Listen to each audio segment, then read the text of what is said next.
નમસ્કાર. સૌને પહેલા તો મારા હોળી પર્વના તહેવારની શુભકામનાઓ.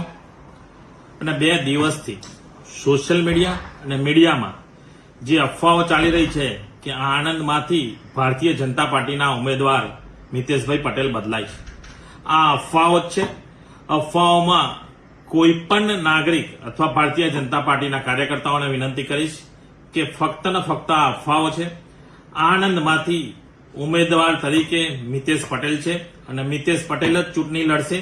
અને આપ સૌએ જે મને 5 વર્ષ 2019 થી 2024 સુધીમાં આપ સૌના આશીર્વાદથી આપ સૌએ જે રીતનો સાથ સહકાર આપ્યો છે એ જ રીતનો સાથ સહકાર 2024માં આદરણીય પ્રધાનમંત્રી નરેન્દ્રભાઈ મોદી સાહેબ ત્રીજી વખત જ્યારે પ્રધાનમંત્રી બનતા હોય અને દેશની ઇકોનોમી 1 થી 3માં જતી હોય ત્યારે આણંદમાંથી અને 26માં 26 સીટોમાંથી જ્યારે ગુજરાતમાંથી 5 લાખથી વધુ વોટોથી આપણે જીતવાના છે ત્યારે સૌ ભારતીય જનતા પાર્ટીના કાર્યકર્તાઓ સાથે મળી એકતાથી અને આપણે બધા જ એક કામે લાગી જઈએ અને કમળને ખીલાવી અને આદરણીય પ્રધાનમંત્રી નરેન્દ્રભાઈ મોદી સાહેબના ચરણોમાં મોકલીએ એવી સૌને અભ્યર્થના પ્રાર્થના. જય હિન્દ.